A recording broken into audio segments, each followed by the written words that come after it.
Here at Solus Partners, we are excited to have Andrew with Synativ. They have a very innovative solution when it comes to GIS modeling, but more importantly, in some ways, Andrew's got a great perspective around the enterprise use case and just the general founder perspective and the early stage grind. Andrew, can you tell us a little bit more about your story? Absolutely. First of all, thanks for having me. Where do we start? I wanted to start something, quote unquote, when I was in undergrad. And then the first attempt was very much a failure. So that caused me to switch majors from biomedical science to business because I thought, hey, if I know a little bit more, it will help me to be a better founder. In a typical fashion, right after undergrad, I joined a big tech firm. So there's no founding anything because I felt like, you got to learn a target state before jumping in, and you kind of get a little caught in the flow. But long story short, almost 10 years later, I made the plunge and I started a company with a co-founder of mine, Tom. And the company originally focused on generic AI tooling across multiple industries and data formats. And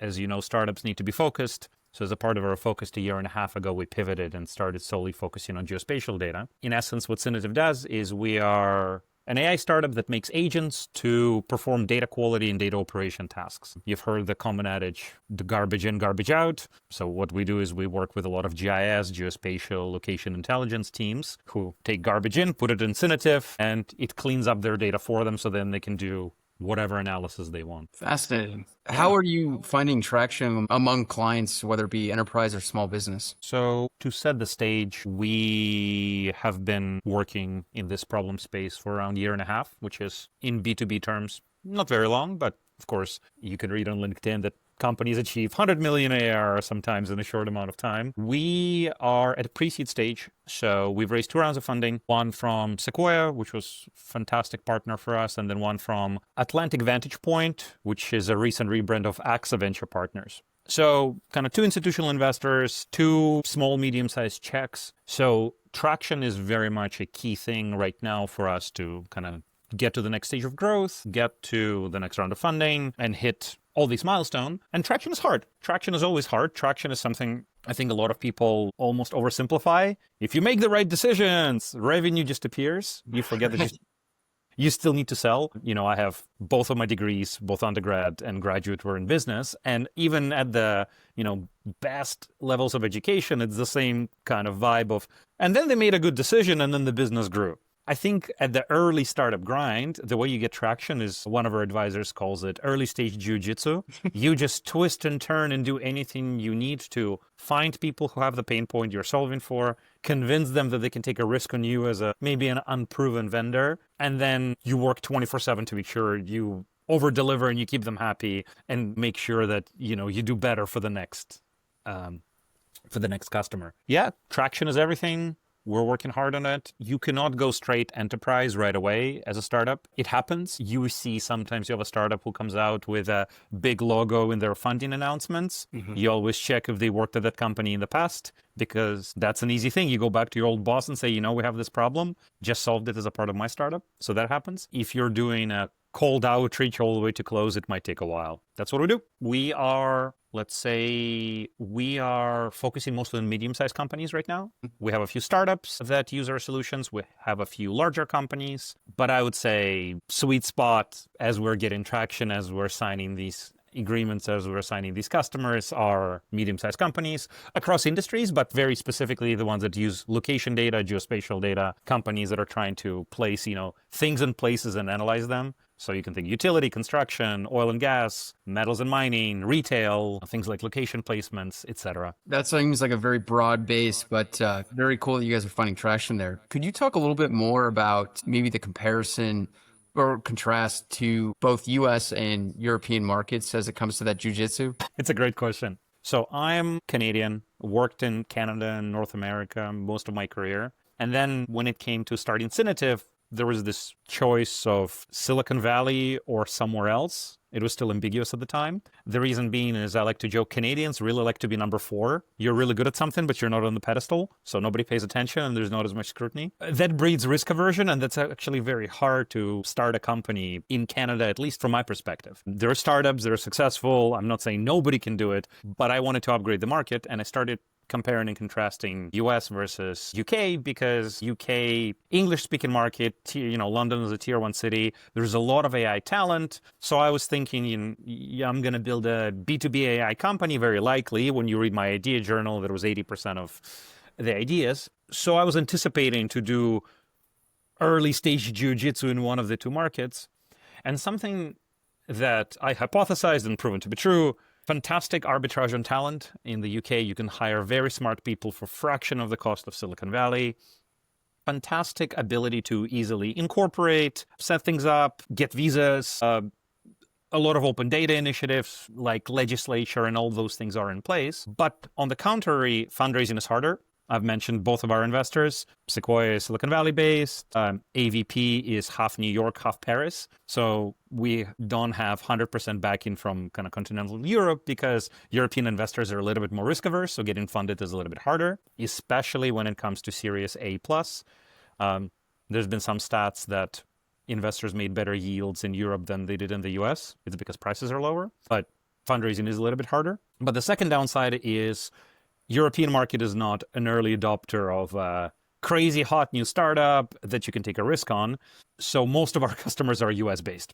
Just naturally, as a company that is going through that 0 to 1, 0 to 10 traction, it's a little bit easier to hop on the phone call with somebody in, Texas, Ceph, New York, and say, here's this thing that is very valuable, very exciting, very innovative. It doesn't have all the bells and whistles of an established company, but if you bet on us, we'll do our best to make it right by you. That works in the US. It does not work as much in Europe. So in Europe, I've been playing the card of we're a local startup. So the traction that I don't have in the US, I have in London, because you can go and meet in person. So maybe to give you one more angle of what do you do for early stage jiu-jitsu, in person, people make decisions in 3 dimensions way better than they do over Zoom. Yes, the world is at our fingertips. You can have 100 meetings in a day. I have had greater success when you go to an event, you meet somebody in person, you then swing by their offices, you do a whiteboarding session together, you get to know them, you shadow them, you park yourself in their office to solve their problem, and that will result in a deal. And when I say deal, I don't mean to sound it like, super salesy. It's just, hey, it's somebody who's betting on your startup. It's somebody who is thinking that the pain you're solving is big enough to give you money. So I think it's not the Donald Trump art of the deal. It's very much, hey, here's the people who have a problem, who we are helping, and who are agreeing to be helped. And that does vary across regions. Anyway, I'm rambling a little bit, but US and UK are very different. Continental Europe is even harder. We're not touching Middle East or Asia just yet. And I think it comes down to you need to find early adopters by culture, but also for people who feel the pain point quite greatly. Because we sell to people who deal with a lot of data. Of course, data and software market is quite big in the US, so that's also what draws us there. But I can imagine if the problem you're solving is something maybe a little bit more tangible or something that is a little bit, regionally specific, then that debate goes away. You have to stay in your market. That makes a lot of sense. Could you talk a little bit about the highs and lows of kind of going from 0 to 1? Oh, too many. This will be a 3-hour podcast if we do. Where do I start? Do you want highs or lows? Let's go with the lows and then one with the highs. Let's go with the lows. Finish on the high note. Lows are your resource constraint, right? So especially if you've worked in organizations that weren't as resource constrained, sometimes, you have this fast-paced, challenging nature of a startup, but you don't have access to the resources. So you move fast, but you don't have an expert on speed dial or a team of 20 people who can help you. And I sometimes miss that. Sometimes there have been things I had to do in a very janky way, and I wish I could do it the way I used to do it. Maybe that's not the right mindset. I'm supposed to be moving fast, failing fast. Sometimes I want to do things right, and I just don't have resources at my disposal. So I have to bite my lip and say, we're going to get it 60% there. When I was at SAP, I was doing, for example, a project on a very niche banking process. That banking process only existed in central banks in 8 countries on this planet. We had an expert in France who had a PhD in that particular process, who lived in France and was at my desk in 24 hours because I needed some help. That can only exist when you have a 100,000 person organization. Yeah, Google's, Microsoft's of the world does not exist at a startup. At a startup, you say, okay, well, if expert is 100%, I'm going to become that expert in the next 3 days because I have a meeting in 4 days. And that's the good part because you learn, it's fast paced. But the downside is you feel like you are, not getting it fully there. So I say that's low. Another low is You're always 12 months away from bankruptcy. No matter how much money you've raised, no matter how good you are, you're always 12 months away. So some people don't like that pressure. I'm okay with it. I don't think it's a low, but I know objectively it gets to a lot of people. Especially if you have friends who have more stable jobs and they're, clearing maybe promotion after promotion. Startup grind is not a one-year endeavor. It's 3, 5, 7, 10 years. We've had a lot of stories of overnight success, but sometimes overnight success comes after 5 years of that kind of grind. And that sometimes is a low because you need to constantly not look at other people and just kind of focus on those 12 months chunks of being away from failure, which is okay. I would also say some people say that startup is a very lonely endeavor. I disagree. So I don't know if you're talking to other folks kind of about their highs and lows, but if somebody says that the startup low is loneliness, I think I've came to a conclusion that that's self-elected. I've seen fellow founders who would cancel a coffee chat with me because they need to grind for 30 more minutes. I think that results in loneliness. 30 minutes, I don't think 30 minutes will make or break it. I think if it's something that is so transactional that 30 minutes make or break it, you can probably now have AI to do it for you, right? And I don't think you're doing something creative at 11:30 at night or, at noon when you would be having lunch. And I think catching up and having that human connection is important. So I don't think loneliness is a low, and I haven't experienced that personally. I just wanted to give it a shout out because I think a lot of people quote it as such. I think that makes a lot of sense in terms of just what you've experienced personally. And obviously, you've been able to cultivate a pretty broad-based community across the US and the European markets. That's just a lot of people to talk to. Also, I'm an extrovert. Not everybody is. People give me energy. I think it's a little bit easier for me to maybe reach out to people and spend time with people. Also, I'm married, so I do have some social life when I come home after work. I'm not coming back to my TV/PlayStation, which is a nice kind of emotional social safety cushion. But I do think that that low of loneliness can be fought with a little bit of effort, and I think it's important because it's a long process, right? Well, while you're kind of experiencing those challenges and the realities of a startup, what are some of the highlights of that path? Yeah, let's talk about the highs. Love solving puzzles. I think startup is about solving the uncertainty. That's all you do. You're solving the uncertainty. What is the product? What is the market? How do you sell it? How do you price it? Where do you do it? How do you brand yourself? I can give you 100 questions, and those 100 questions is also what investors are going to ask you in your due diligence. And your answer is sometimes, I don't know, I half know, or I have figured it out, and that's of value. So for me, this infinite amount of puzzles, infinite amount of problems, and it's changing every day. I love the uncertainty. Maybe that's in relation to that risk we were talking about earlier. This is a risky endeavor and you're 12 months away from failure, but that's actually part of the high because solving that uncertainty is what gives me joy. Like we have a lot of awesome customers who are giving us some of those answers. We have things on our roadmap that we think is exciting, but we're constantly learning. So as a part of that emerging tech, we're in AI, we're building agents. The new things are coming out every day. New competitors emerge every day. People change the way they think about things every day. There's no playbook. There's no management case study. Nobody has done a lot of things before. People are debating it on, LinkedIn, Twitter. Nobody has an answer of how to market an AI product, how to price an AI product. I'm sure you've seen, we're transitioning from SEO to AIEO, where people are trying to get picked up by an AI model instead of a search engine. There's articles going around that Google is becoming obsolete. So now, even if you've learned a playbook in your previous job, it doesn't apply. Therefore, I have a puzzle to solve. And to me, that's the high. And then there is also the part of you win a new customer, you ship a new feature, you secure a new investor, the little celebrations. But I think those can exist at startups and at big companies. Celebrating wins is important. We celebrate wins as a team. But that idea of cracking the puzzle and giving it a little, moving the needle a little bit from 0% to 30% is quite enjoyable. Well, I think it's great that you can celebrate the team with tangible wins like that. Could you talk a little bit about kind of the problems or pain points that kind of the middle market clients that you guys are seeing are experiencing? Yeah.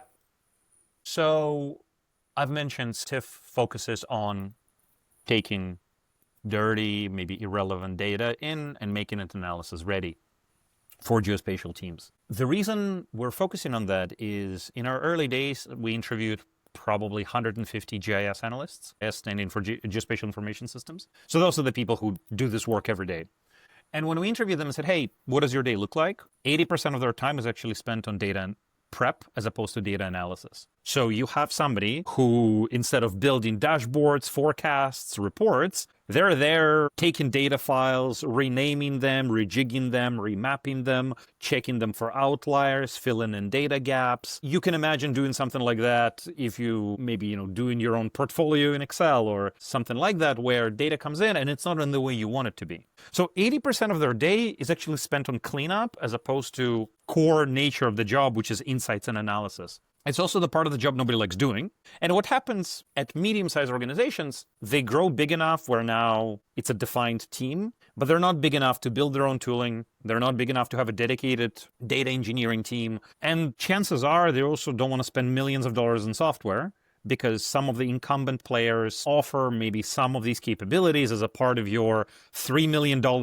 enterprise level agreement with bells and whistles. So you don't have, enough money for $3 million ELA. You don't have enough money to hire 5 expensive data engineers, but you are ingesting, consuming, and analyzing a lot of data. So what do? You have a technical, slightly ambiguous data task. AI is perfect at it. So we're helped with the problem of you're wasting time on data prep. So you come in and you have almost like a digital AI worker who does it for you. So you focus on a more fun part of your job. That's kind of it. It's most startups come down to, I'm saving you time, money, maybe risk. Sure.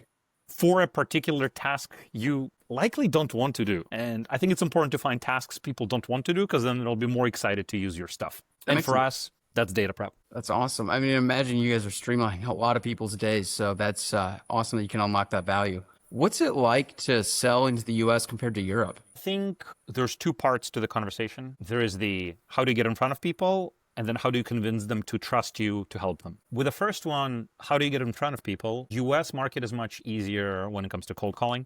Classic. Hey, can we chat? Sure. What does that mean? Well, that means that you're more likely to have a chance to understand who is on the other side. You can do your discovery. You can potentially pitch your solution, etc. Same thing happens with a little bit of digital marketing. Our conversion rates are always a little bit better in the US than they are in Europe. People are more likely, out of curiosity, to click on a link, etc. Part of it could also be that people not necessarily want to automate their job, but they don't stay in their lane as much. Like, I have a job description. I can slightly break or extend that in the US. In Europe, there's a little bit more, that's my role. I'm going to do it. Why am I going to venture out? It's outside of my job responsibilities. And I've had that a few times where I would jump on the call with someone and they will tell me, hey, this is fantastic. This is going to help me. I'm not going to introduce you to my manager because it's not my job to procure software. It's their job. So to me, it's a little bit confusing, maybe because of my North American training and career. I would be like, bringing your manager because that's their job, that's fine. But they wouldn't even bring them because that means they're now participating in a software procurement process and it's not their job. Their job is to get the analysis done, figure it out, apply their skill sets and intuition at their task at hand. They are not going to touch this. Therefore, they're not going to introduce me. Now, you can argue that's an excuse and they didn't have a problem to begin with, but I can tell you, given the volume of calls, I've had several of those where they would have loved to have it, but they're very blinders on, especially more in the continental Europe. I've seen that in Germany and France. So that's part number 1. Get in front of people, way easier in the US, natural extroversion, natural fluidity of job descriptions. When it comes to actually closing, Europeans want more proof. Americans can engage with you based on, do you get my problem? Do I get your vision? Do I understand where you're going? With Europe, it's, is your website good enough? Do I see enough case studies? Have I seen you featured in a marketing publication, magazine, white paper? Not even the content marketing, more like marketing by proxy. Mm-hmm. When I introduce myself to US market, I'm a startup founder out of UK doing cool stuff. When I introduce myself in Europe, I am an MBA holder with my co-founder, Oxford PhD, who have already developed this incredible solution that I wanted to discuss. Very much a credibility sell rather than alignment sell. Sometimes you also just say no. You don't want to participate in a very long sales cycle. Sure. There is things in Germany, for example, where some of the things still are done on paper and they have to be. For example, we needed to sign an NDA with a large German car company. I sent them a DocuSign link. I signed it. It was all good to go. A month later, I follow up with them saying, look, you haven't signed. And they say, oh, well, yeah, we're waiting for the courier to bring the papers. right? Because you have to do it on paper. And there's a certain law in certain cases where the contract actually has to be read out loud in front of parties. So if you're closing a contract, you need to fly to Germany for a notary to read the contract out loud, because only then it's binding, because everybody were, of sound mind in the room. I don't know the exact formulation of the law, so don't want to be misquoted, but the idea is that some countries just run a little bit differently, and you need to be conscious of that so then you don't waste your efforts. So there's also, just like, in the US, West Coast and East Coast could be a very different style. I don't think we can just bundle Europe as one whole big thing. It's fascinating cultural difference. For viewers and listeners, what would you suggest if they were looking to sell into European markets? How do you guys navigate, or what are the best practices to navigate those key stakeholders within those kind of medium to large enterprises? I'm going to be reductionist on this one. I'll go back to a thing I said a few minutes ago. Man, got to be in person. I'm not saying open an office with a big logo and 17 people. Maybe you make a trip for a month or two. Maybe you have somebody on the ground, like one person. I think you'll have to be in person. You have to show face. You'll also say, hey, there's still maybe a little bit less small talk in Europe than in the UK, but still there is some. So then, there's a difference between American small talk and European small talk. Brits complain about the weather. Maybe, in the US, you maybe talk a little bit more about sports or, something like that. So I think there is those little cultural things that people will pick up on. So if you're expanding, I would say find whoever's going to lead that expansion and put them on the ground. I think the rest will come. Ultimately, product market fit is, hey, a set of features and capabilities that are delivered via a channel to satisfy a need or a want of your customer. That is fundamental across regions. So your early stage jiu-jitsu is still going to happen the same way. You need to be solving a problem for someone to the point where they're willing to pay for it and maybe forgive some of your early stage imperfections. That's also changing. I think a lot of startups are already coming up pretty good from the get-go. Like janky MVP is something you almost never release now. But I think the difference comes down to, do people perceive you as somebody who is local, who is going to help them, who they can trust? So I think European expansion should start with who is our key person and put them in there. Don't forget language, right? If you don't speak French, don't expand into France. If you don't speak German, it's going to be very hard to kind of build a business in Germany, etc. That's why, I came to the UK to build Synativ, because I thought, hey, I'll be more successful here, but it still needs to be in English as a primary language of business. Well, appreciate you underscoring the local authenticity. That makes a lot of sense. In terms of kind of tools and just the entire ecosystem of data applications that are out there, what makes Synativ a little different relative to the rest of the field? Great question. My answer might change in 6 months, might change in 1 year, but I'll tell you what it is now. AI is a fantastic set of technologies, and there is a lot of developments going on. Where it gets more difficult is when you get domain-specific AI. How do I get AI to do a task very well for a specific industry niche? Typically, out of the box, models and solutions struggle if the data is not publicly available. I used to be in legal tech AI before. Our training data was legal contracts that are not public domain. That was our competitive edge. So with Synativ, we are uniquely focusing on a process that I don't think a lot of people focus on. Mm-hmm. And then secondly, there's some technical know-how in how we do it. When you look at geospatial AI, so all the AI applications in the geospatial space, a lot of them focus on the last mile of the process. How can I get AI to create a map, to change a map, to prompt a map? How can I prompt maybe location data to understand what's in there? So a lot of AI is similar, like you see in other applications, where I have a lot of data and I get AI to consume it at scale. What we uniquely focus on is we say we're going to go upstream. So we're teaching AI how to do those data operations. And I think that's unique. Is it going to be unique forever? Absolutely not. The companies that are focusing on AI for map creation at some point are going to say, well, if the data is garbage, our AI doesn't work. Why don't we get our AI to work upstream? Now, are they going to build it themselves or buy Synativ? Maybe they'll just acquire us and we can all celebrate a successful exit. Alternatively, maybe it's going to be the other way around, where after we fix data ops in the geospatial space, we can start acquiring and expanding into the downstream processes ourselves. But what makes us unique is, one, there's some proprietary tech, and that proprietary tech is how do you get AI model to do those tasks that they cannot do out of the box, and that at least incumbents are ignoring for the time being. There is great solutions like copilots, cursors, Lovables of the world, where you can have your coding copilots. So they are focused on more technical tasks. We just think not a lot of people are focusing on doing similar technical tasks, but specifically for geospatial data. So it's, unique focus, unique part of the process, and a little bit of know-how on the tech. Again, Tom gets all the credit. So I think that's going to give us a good competitive advantage for a year or two.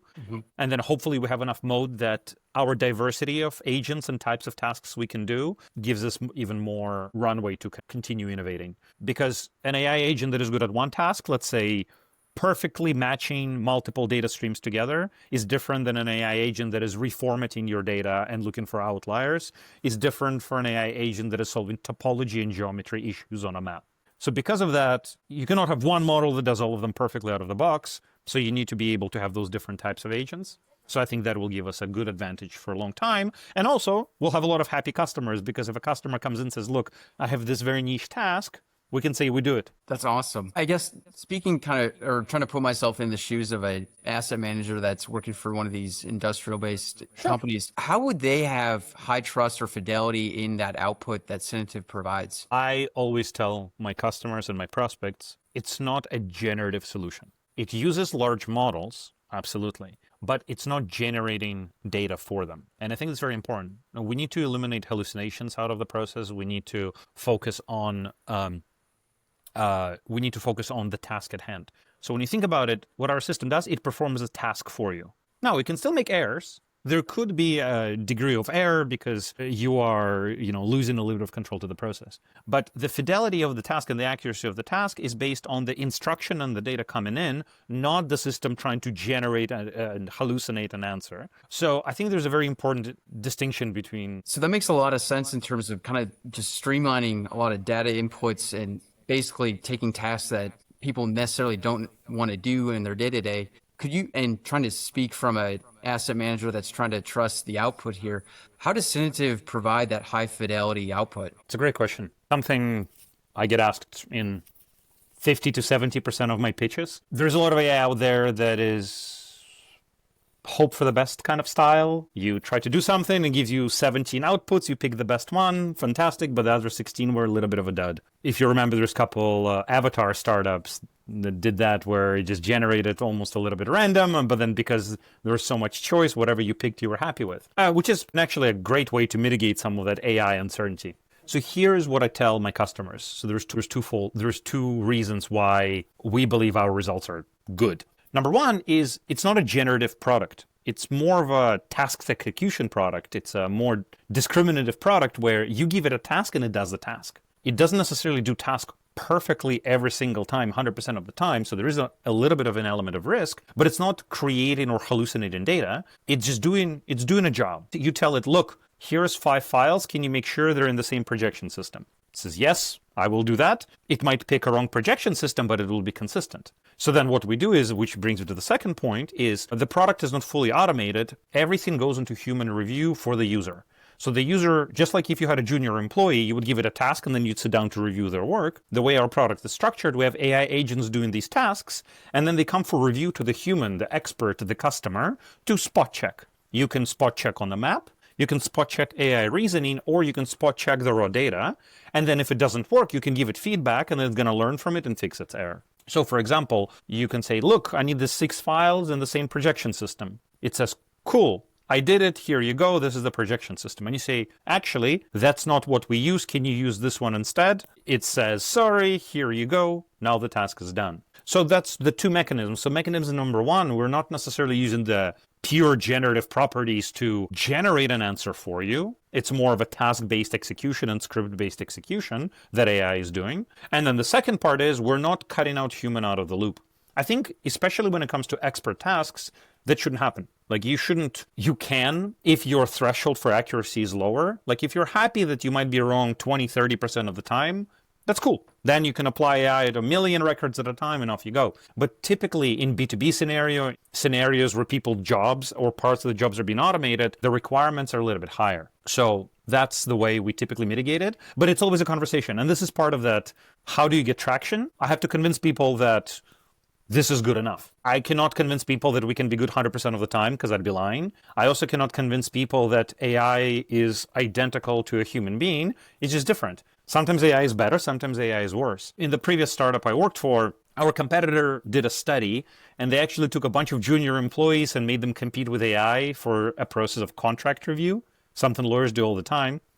And it was incredibly, I guess, shout out to Loggeeks. That was the company that did that. And they just compared of how accurate is AI versus a human for the variety of tasks. And what they noticed for their purposes, AI performed as well as a senior partner, but it beat all the juniors, but it was obviously faster and done at scale. But then there was a few partners who were better than AI. AI performed at like 92%, and then they hit a few partners who performed at like 98%. So some organizations will make a decision, say, oh, we have people who can be at 98%, therefore we will never adopt AI until it's at 98%.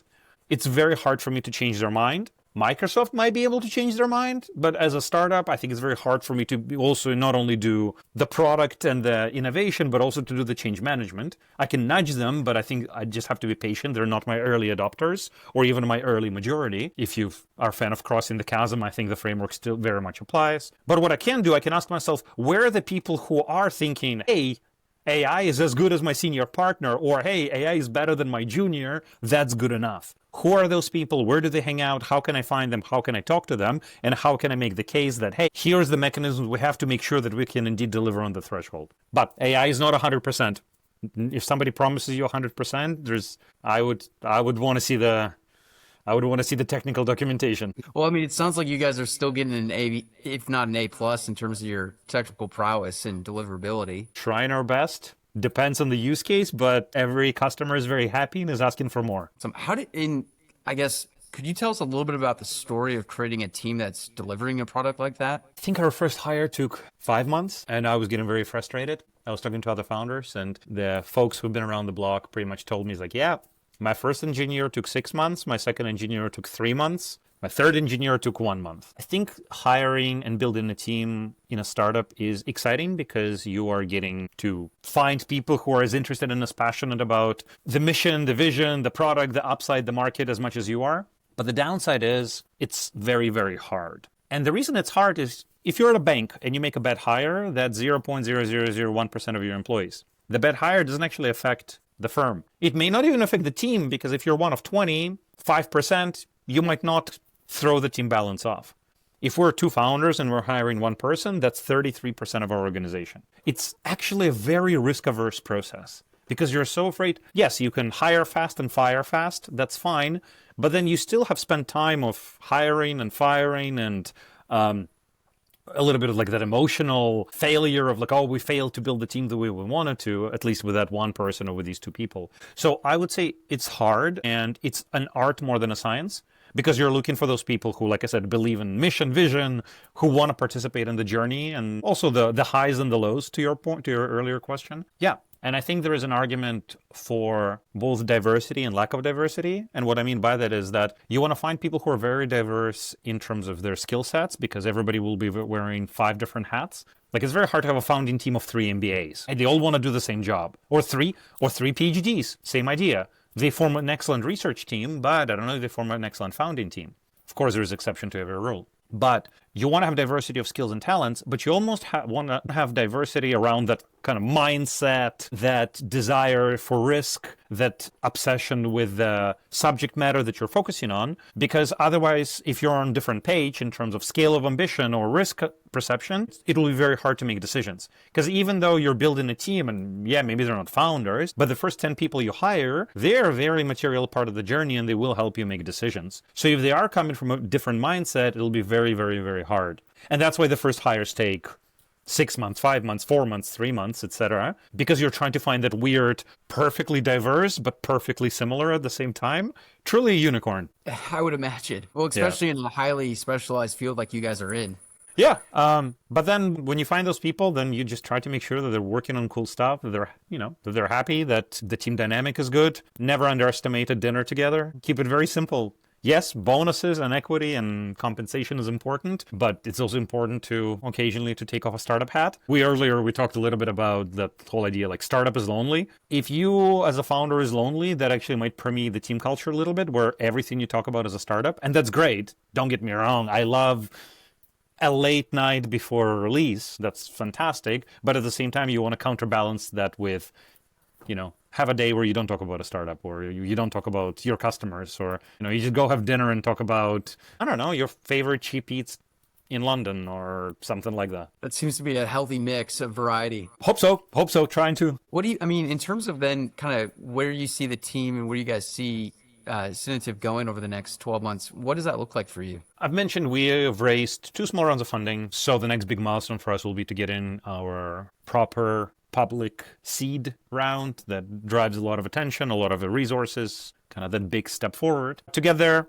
a lot of requirements, as you can imagine. Number one is, of course, more traction is always good. More customers, more logos, more customers who spend more hours in your system. So, if anybody's listening to this and they have a data problem, talk to me. We'll figure it out. And that's the driving factor, right? Are you helping people? Other than that, we have a few very interesting product features we're working on. Cannot announce which one is coming next because we're exploring 3 of them at the same time and then dedicate a lot of resources into one. But a lot of product releases, a lot more customers that we obviously intend to onboard. And I probably want to make a few key critical hires, mostly technical. I think a lot of the non-technical stuff I'm still in charge of because at least I can handle it for now. But I think after the seed round, I'll have to build the non-technical team a little bit as well. But for now, you're looking at head of sales, head of marketing, head of finance, and head of operations. I think these will fill in after the 12 months time. But for now, just growing a couple of technical roles, people who are passionate about both kind of geospatial angle and the AI agent angle. So we'll probably bring another 2 or 3 people on board. And then hopefully